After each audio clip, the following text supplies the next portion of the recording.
মই এতিয়া আছোঁ মোৰ ঘৰৰ বেলকনিত। এতিয়া ইয়াৰ পৰা মই মৰিগাঁওলৈ যাম। মোৰ বেলকনিৰ পৰা মই গুৱাহাটীত ভিউ এটা দেখাইছোঁ। চাওক গুৱাহাটীখনো ধুনীয়াই হয়, ভাল লাগে। এতিয়া যাবলৈ ওলাইছোঁ।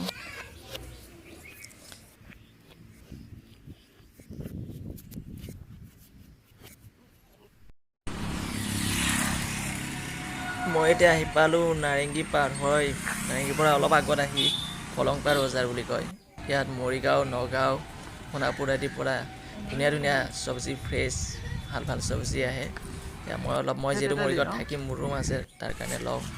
এয়া চাওক, আমলখি, তেতেলী, কলফুল, ধুনীয়া ধুনীয়া শাক, চবখিনিয়ে একদম গাঁৱৰ বস্তু পায়, ধুনীয়া। অকণ মাছ লওঁ, ইয়াত মাছ পায়, আপোনাৰ যিকোনো লোকেল মাছ পায়। এই চাওক, মই কাৱৈ মাছো লৈছোঁ। বাছি দিয়ে ইয়াতকৈ, চবতকৈ ভাল কথাটো হ'ল ইয়াত বাছি দিয়ে। নহ'লেতো আজিকালি বহুত ছোৱালী বোৱাৰীয়ে বাৰু কাৱৈ মাছ বাচিব নোৱাৰে, নহ'লে কাৱৈ মাছ খোৱাই নহ'লহেঁতেন। এই বাইদেউহঁতক ধন্যবাদ ক'ব লাগিব।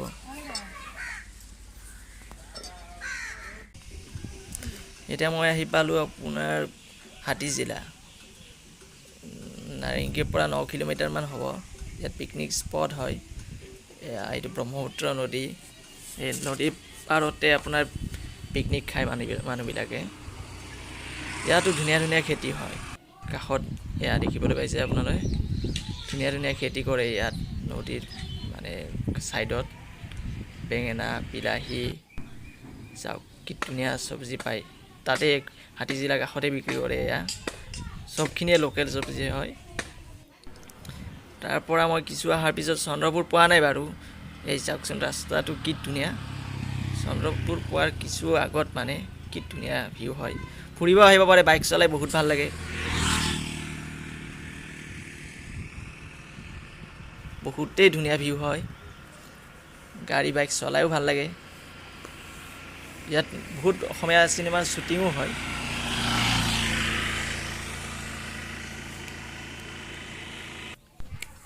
এয়া মই কিছু অহাৰ পিছত এতিয়া পালোঁ এইটো মায়ং পাহাৰ।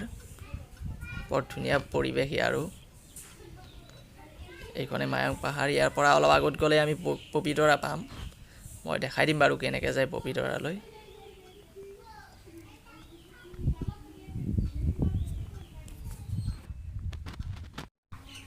পবিতৰা যোৱা ৰাস্তাটো পোৱা নাই বাৰু, মায়ং বজাৰো পাম। তাৰ আগত মই আপোনালোকক এটা বস্তু দেখাবৰ কাৰণেহে ইয়াত ৰখাইছোঁ। চাওকচোন, এইটো ঘৰটো কিমান ধুনীয়া ঘৰ। কাঠ খোৱা বিল্ডিং ঘৰ হয়, পুৰণি ঘৰ, কিন্তু কিমান ধুনীয়া। এইটোত আপোনাৰ অসমীয়া বহুতো ভিডিঅ' এলবামৰ শ্বুটিং হয়। কিমান ধুনীয়া ঘৰ চাওকচোন। এতিয়া কিছু আগুৱাই অহাৰ পিছত আপোনালোকে পাব এখন মায়ং হায়াৰ ছেকেণ্ডেৰী। সেইখন মায়ং হায়াৰ ছেকেণ্ডেৰীখন পালেই আপোনালোকে দেখিছে, বাওঁপিনে যিটো ৰাস্তা গৈছে সেইটোৰে আপোনাৰ পবিতৰা যায়, আৰু সোঁপিনে সেইটো ৰাস্তাৰে মই গুৱাহাটীৰ পৰা আহিলোঁ। মায়ং হায়াৰ ছেকেণ্ডেৰীখন এয়া ছাইনবোৰ্ড কেইখনৰ পিছপিনে সিপিনে আছে, কিন্তু ছাইনবোৰ্ডৰ কাৰণে দেখা পোৱা নাই। তাৰ পৰা অলপ আগুৱাই আহিলে পালোঁ মায়ং বজাৰ। মায়ং বজাৰখন বহুত ডাঙৰো নহয়, সৰুও নহয়। এইখনেই হ'ল মায়ং বজাৰ। এতিয়া ইয়াৰ পৰা মই ভিতৰলৈ সোমাই যাম মোৰ ৰুমলৈ যাবৰ কাৰণে, গাঁৱৰ মাজে মাজে।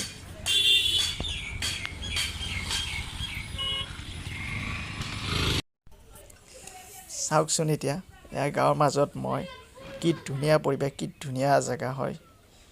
নদী আছে, আপোনাৰ পাহাৰ আছে, ৰাস্তা এটা গৈছে, পথাৰ আছে ডাঙৰ, কিমান যে ধুনীয়া পৰিৱেশ।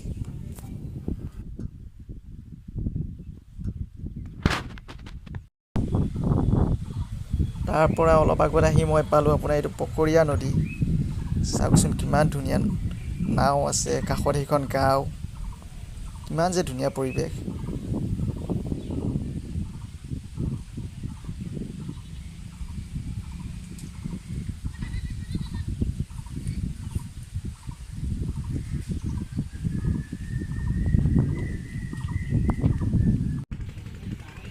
এতিয়া মই আপোনালোকক এটা মথাউৰি দেখাম। মথাউৰি বহুতেই দেখিছে বাৰু, বহুতেই চাগে দেখা নাই, কাৰণ এইটো নদীৰ ওচৰত থাকে। ইমান দূৰলৈ মানুহ নাহে সাধাৰণতে, বহুত মানুহ। চাওক, এইটো ওপৰেৰে গাড়ী, ট্ৰাক পৰ্যন্ত আহিব পাৰে, ইমানেই বহল। মই গৈ দেখাই আছোঁ আপোনালোকক।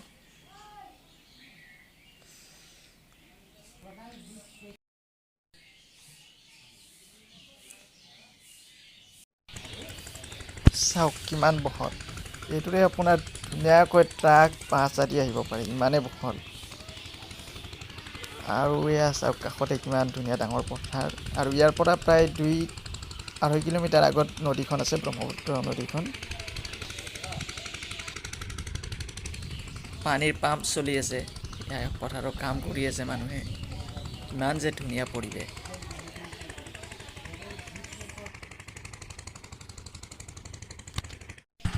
এতিয়া আহি মই মোৰ থকা গাঁওখন পালোঁ।